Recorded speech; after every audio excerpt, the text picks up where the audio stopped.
Hi అండి, welcome to my channel. సులువుగా ఈజీగా టేస్టీగా బచ్చల కూర మామిడికాయ పప్పు అండి. ఈ పప్పు వేడివేడి అన్నంలోనికి, చపాతీలోనికి, పూరీలోనికి సూపర్ అంటే సూపర్ టేస్ట్ ఉండిద్దండి. చాలా అద్భుతంగా ఉండిద్ది. పుల్ల పుల్లగా చాలా బాగుంటుందండి. బచ్చలాకు అన్నది ఆరోగ్యానికి చాలా మంచిది. ఈ బచ్చలాకుతో ఈ మామిడికాయ వేసుకొని పప్పు చేసుకుంటే అండి రుచి అనేది అద్దిరిపోతుంది. ఇంత టేస్టీ అయిన పప్పు సింపుల్గా ఎలా తయారు చేసుకోవచ్చో చూసేద్దామా మరి. ఈ బచ్చల కూర పప్పు కోసం ఒక 2 కట్టల దాకా బచ్చల కూర తీసుకొని కడిగి కట్ చేసి పక్కన పెట్టుకోవాలి. కందిపప్పు ఒక కప్పుడు మామిడికాయ ముక్కలు, ఒక చిన్న కప్పుడు ఒక చిన్న ఉల్లిపాయ అండి కట్ చేసుకుంటే సరిపోతుంది. ఒక 4 పచ్చిమిర్చి, ఒక చిన్న టమాటా కట్ చేసి పక్కన పెట్టేసుకోవాలి. కందిపప్పు కడిగి తీసుకోవాలి. ఈ కడిగి తీసుకున్న కందిపప్పుని ఒక 10 నిమిషాల పాటు నానబెట్టుకుంటే బాగుంటుందండి. స్టవ్ వెలిగించుకొని నానబెట్టిన పప్పు కుక్కర్లో వేసుకొని ఉడికించుకోవాలండి.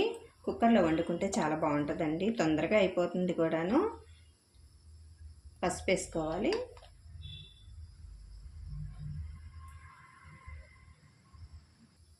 తరిగి తీసుకున్న ఈ బచ్చలాకు వేసేసుకోవాలి.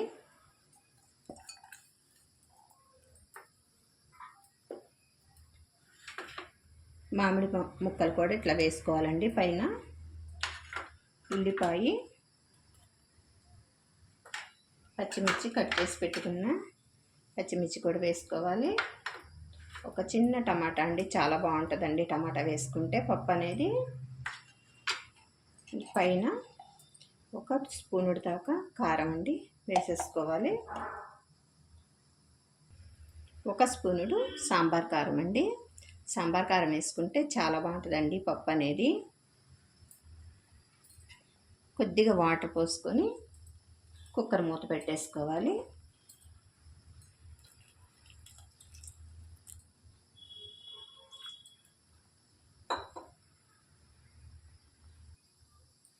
నుంచి 4 దాకా విజిల్స్ రానివ్వాలి.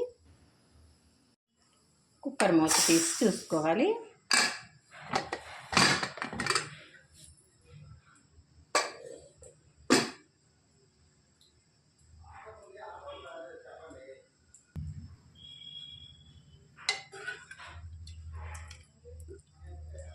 బాగా ఉడికిపోయిందండి. ఒకసారి గరిటెతో ఇట్లా మెదిపేసుకోవాలి.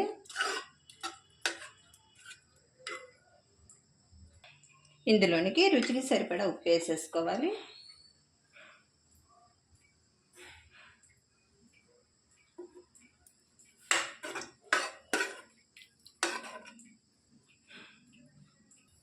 స్టవ్ వెలిగించుకొని గిన్నె పెట్టేసుకోవాలి. గిన్నె వేడెక్కేసిందండి.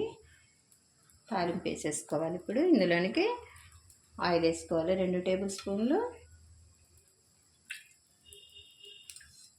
ఆయిల్ వేడెక్క నుంచి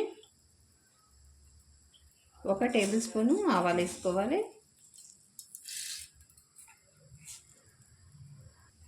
1 టేబుల్ స్పూన్ మినపప్పు వేసుకోవాలి. 4 వెల్లుల్లి రెబ్బలు వేసుకోవాలి. ఒక చిన్న ఉల్లిపాయని కట్ చేసి వేసుకోవాలి. బాగా ఫ్రై చేసుకోవాలి.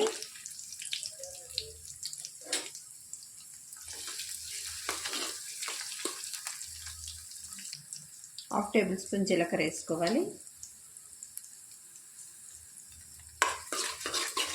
బాగా ఫ్రై చేసుకోవాలి. ఉల్లిపాయలు అనేవి బాగా వేగితే చాలా బాగుంటుందండి ఈ పప్పు. 2 ఎండుమిర్చి ఇట్లా గిల్లి వేసుకోవాలి.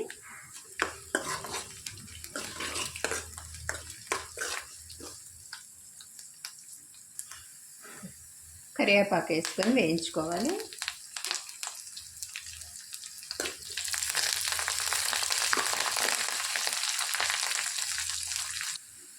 తాలింపు అనేది చక్కగా ఫ్రై అయిందండి. ఇప్పుడు ఇంగు వేసుకోవాలి కొద్దిగా టేస్ట్ కోసం.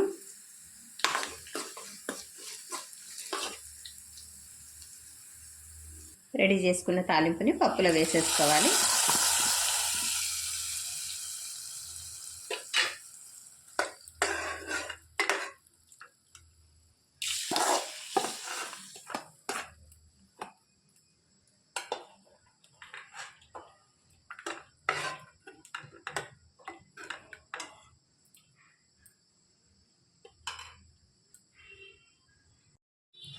రెడీ అయిపోయిందండి. సులువుగా ఈజీగా టేస్టీగా బచ్చలాకు మామిడికాయ పప్పు అండి. ఎంత సింపుల్గా తయారు చేసుకోవచ్చు, చాలా టేస్ట్ ఉండిద్దండి. మీరు ఒకసారి ట్రై చేసి చూడండి, ఎలా వచ్చిందో కామెంట్ చేయండి. మరిన్ని టేస్టీ రెసిపీస్ కోసం అంజు రుచుల ఛానల్ని సబ్స్క్రైబ్ చేసుకోవటం మర్చిపోవద్దండి. Thanks for watching. బాయ్ అండి.